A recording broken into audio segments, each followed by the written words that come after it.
What's up, YouTube world?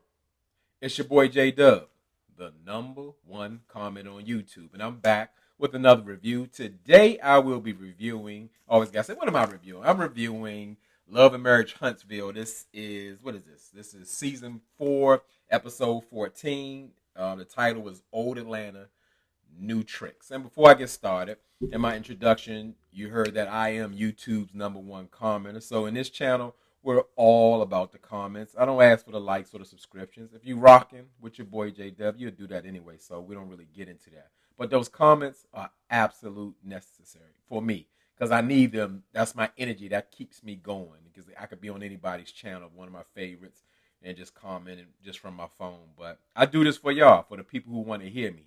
And as I said, while you're down in those comments, just remember that you're talking to my family, your family, the Dub fam.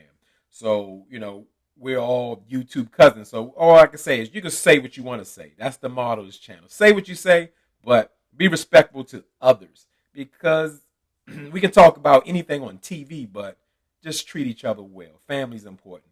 So for those who do know, it's been maybe a week since I made my last video. I've been really bogged down at work and everything, so I do my best to kind of get things out. But luckily, we dropped some shows and we haven't picked up any new shows as well. So I guess I'm not behind, but it just seems like it's been a long time. So I'm glad to be back.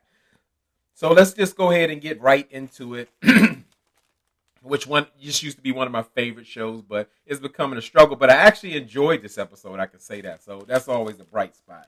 And it pretty much continued off from the last episode because, as I said, shows on OWN like to do the be continued kind of situation. And they continued on with Martell at the guys' trip. And we're actually having the actual wine tasting. Because before, from last episode, we thought maybe the selection of having 10 women there and the guys all dressed up was the actual wine tasting. Because that would be like a waste of time. Let's say you rent a $10 million Airbnb for 10 women to promote your wine in Atlanta. Like, that's just a waste. So he's actually having a larger group of people for the wine tasting. And I can tell you a couple of things about Martell. He's not a strong public speaker, I'm going to say that, as well as he's not a strong public dresser. Obviously, we can see that he's missing male 2.0 in his life for real because, as far as him dressing with his custom white suit with no shirt on, and he got a fox fur hanging over his shoulder like he the Princess Zamunda or whatever. And when it came time for Martell to present, I guess, his product, his wine, Inez, named after his grandmother, he was a man of few words. He could barely speak, and he started cussing when he couldn't find the words, and the speech wasn't making no sense and all that kind of stuff. So, as we can see, and they did little flashbacks to show that, like, when Mel gets out there and puts a product, her light shines. I'm not exactly sure what Martell contributed to the marriage. Maybe the work, I don't know, but he did something. But we see that he needs Mel back in his life, but we know that's not going to happen. And this is a Martell event, so of course we're going to have some type of drama. Now, as far as Martell's uncle, I don't remember his name, but he had a big problem with Martell's presentation about his wine, Inez, which is named after his grandmother, which would make his uncle, that would be his mother. And he was really upset about that. And I would say I could understand that because, yeah, we know Martell is doing this to honor his grandmother. However, if I guess you watching somebody put your mother's name on a product, you want it presented well. Why you can't make everybody happy? However, it's just the fact that it just didn't. Martell didn't give the history or really include his grandmother in what we saw in the presentation. So I get that, but I don't think that was the time or place to kind of bring it up with Martell and be so angry or whatever. Martell even made an attempt to kind of bring his uncle up in the speed, like, hey, we're on national TV. We can't like say everything. Don't do this here or whatever.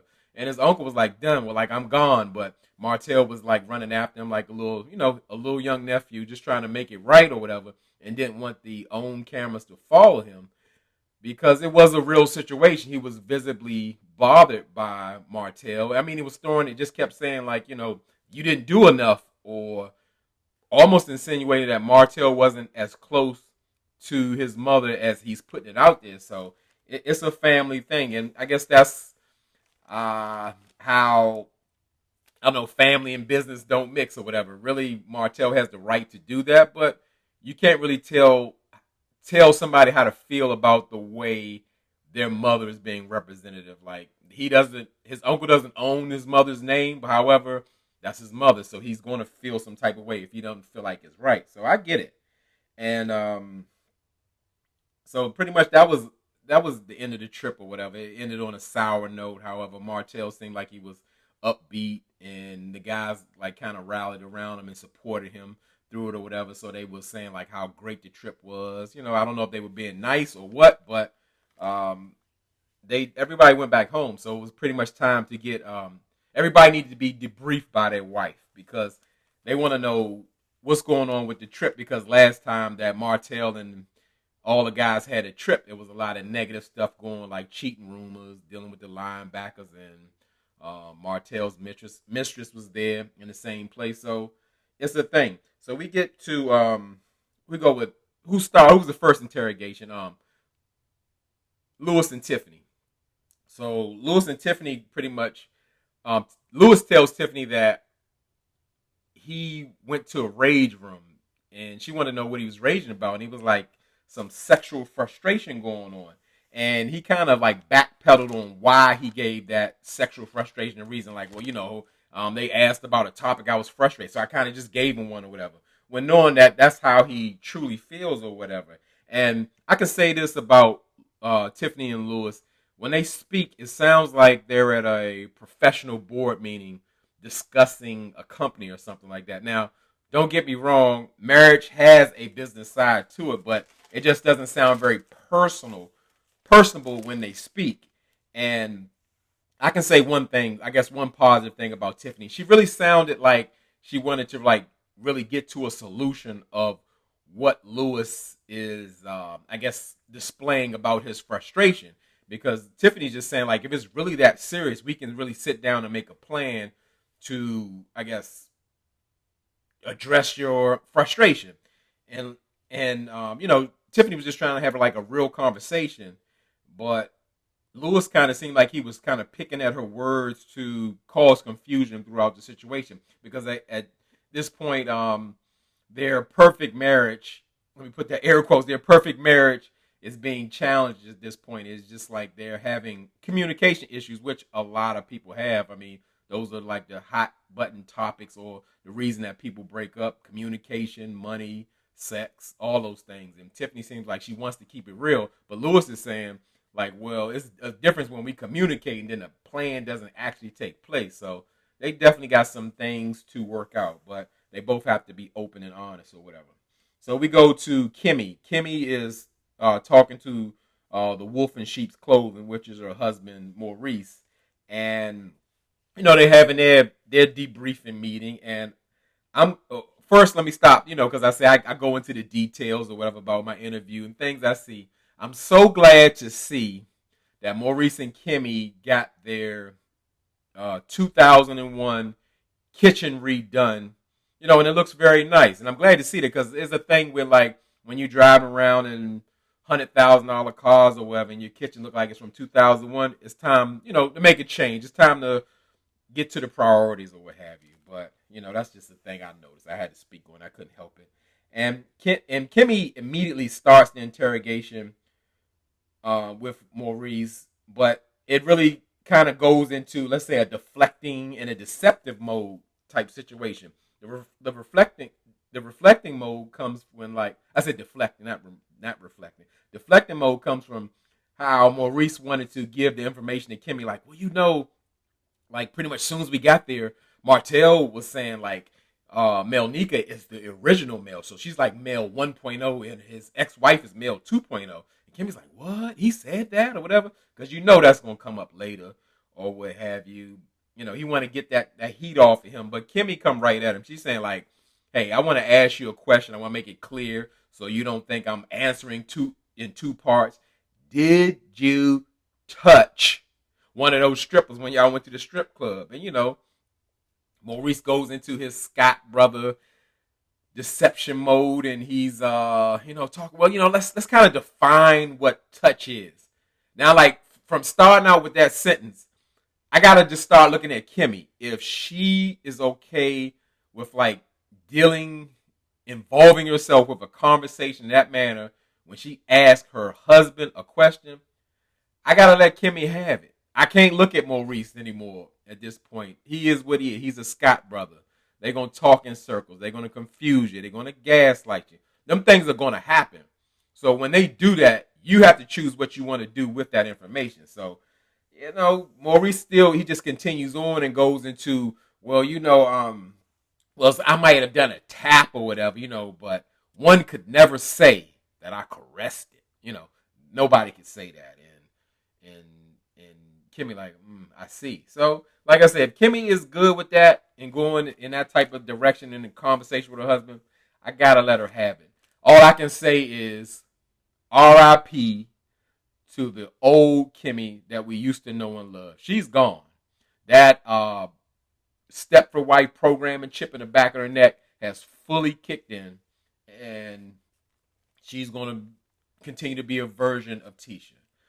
All right, so let's go to Marceau. Speaking of Tisha, Marceau with Tisha, Marceau has, I guess, perfected his programming with Tisha, and he can keep it real vague with her. Like he's saying, as far as the strip club, I go in the strip club, I do what I do, and he repeated, I do what I do, and Tisha's like, no, I don't know what you do. What does that mean? Pretty much, he didn't say what that means. It just went another direction. So who knows what Marceau did in the champagne room with the strippers or whatever the case may be, off camera. I don't know, but Tisha good with it. I gotta go with that.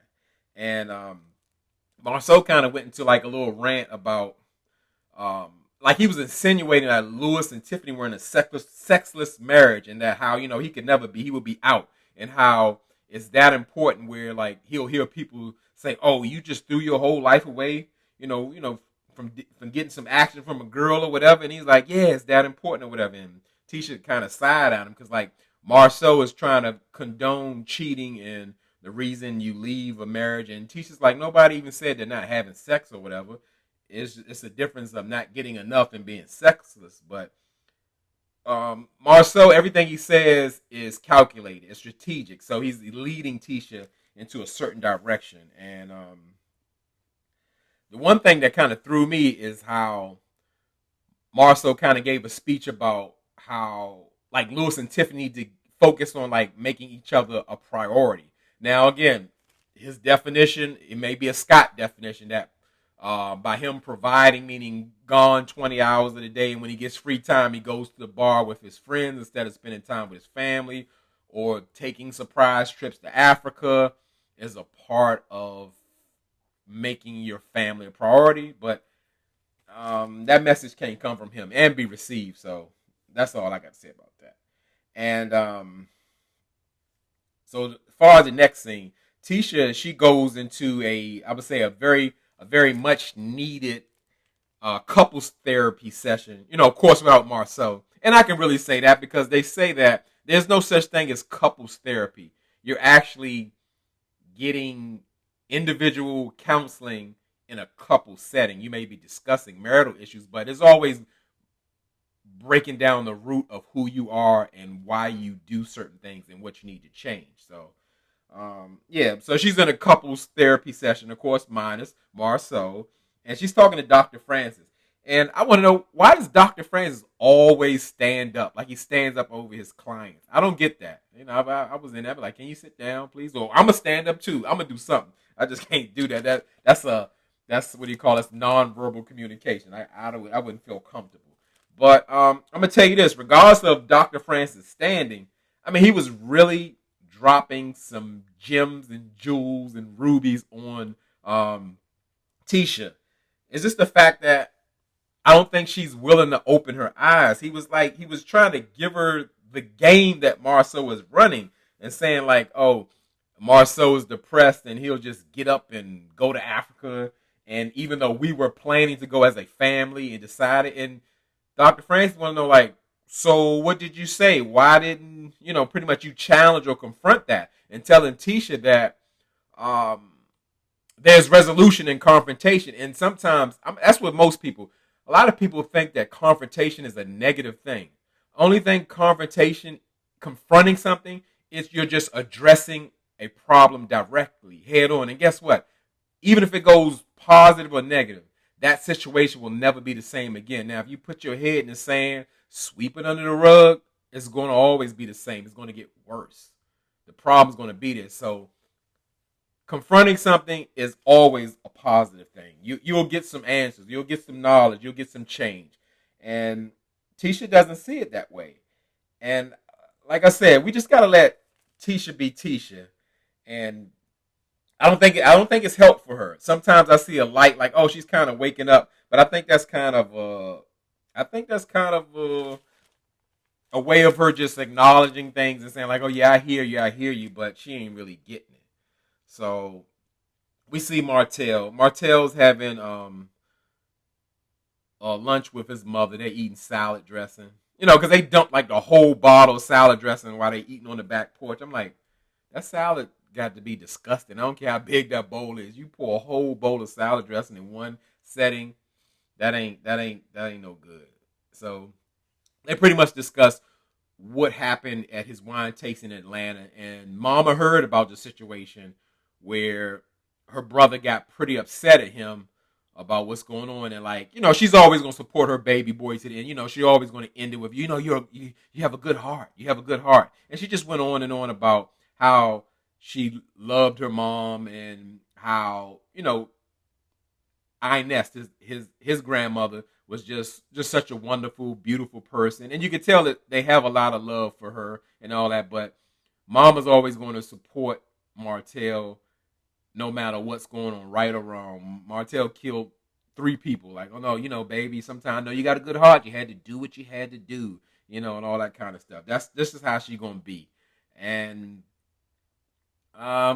he's never going to get, let's say, the truth from a person always agreeing with him and always steering things his way. So I don't know if he really got anything out of it, but Martell, I guess, kind of pushing the platform like, hey, I was so in love with my grandmother and I was really, really close to her and all that kind of stuff, because it seemed questioned by his uncle that really wasn't the case. So with Martell, who knows? I never give Martell the benefit of the doubt, even when he's telling the truth. So we see Melody and Kimmy, they're having lunch, and immediately I could see that Mel, she pulled out one of those hope tactics, the Martell and Melody tactics, where you see that, as I said, let's be clear. Melody, it was in a tragic, toxic, deceptive marriage. However, she certainly plays a part and has her ways in it. And this is where, like, I kind of see it. When she's talking to Kimmy, she want to, like, pose a question, because I seen her do this to, like, Tisha. Like, well, are you concerned that Maurice went on a trip with Martell? About, granted that they have history in Atlanta and they want to go right back to there. And, Kimmy's like, well, in real life, if I can't trust my husband to go on a guy's trip, we got some way bigger problems. And she's absolutely right. And Kimmy says in her confessional, like, hey, look, Mel had an experience, so she thinks everyone is cheating. And Kimmy's right there. Everyone is absolutely not cheating. However, Maurice is cheating. He been cheating. He never stopped cheating.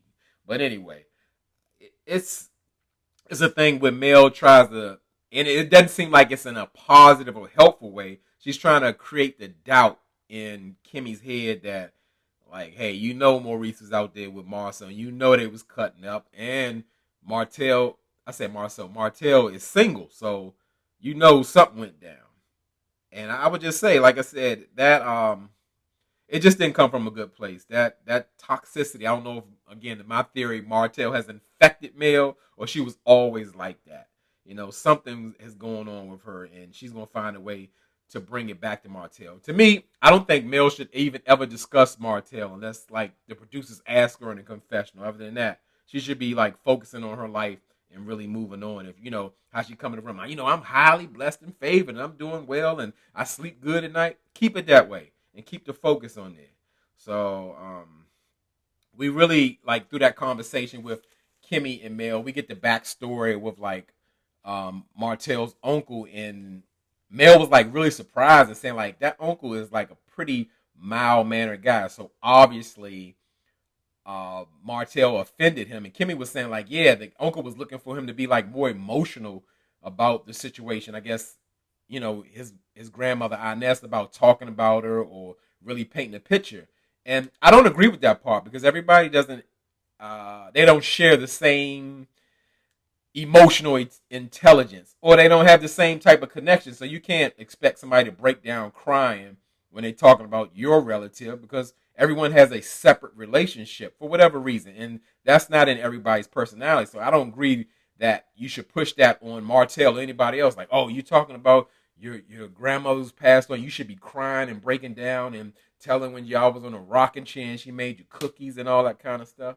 No, I don't agree with that. But also, one very interesting point we learned about his manager, Melnika, a.k.a. Mel 1.0, that allegedly they've been friends for 30 years and everything, and that Melnika was actually her wedding coordinator. And she, I guess 2 weeks before the event, ran off with her deposit and told her, after they had a blow up on a three-way call and telling Martell like he's a cheater. He's been asking about her assistant, and like pretty much she don't need to be getting married. And Mel was saying that Martell was saying over the phone like, "Oh, these are lies, and how could she do this and all that?" And Mel saying a 22-year-old male believed all of that, a 36-year-old would not. So it just went on, and that has to raise a red flag. And that's why I always say too, I'm really against, let's say, young people getting married. Yes, they're an adult, but they still have some developing to do. At 22 years of age, most 22-year-olds are not ready to be married, regardless of what financial situation they're in. Even if they had a baby, all of that. It's a no-no. It's probably not going to end well. So pretty much that was it. As I said, this one, surprisingly, I did enjoy the episode. I was looking for more. I was just waiting. So next episode, we're looking at Dr. Francis is doing a couples retreat, and we get some husbands. The Scott brothers are resistant quite naturally. They don't want to have anything to do with therapy. They want to act like the marriage is great, everything's perfect, and all that kind of stuff. So I'm looking forward to the next one. So again, drop down in the comments. Tell me what you thought. Something I missed, something you want to say, and let's get to it. I've been waiting for this. I've been missing the comments, and as I always tell y'all could be anywhere in this YouTube world, but you're here with me. I really appreciate it, and I really mean it.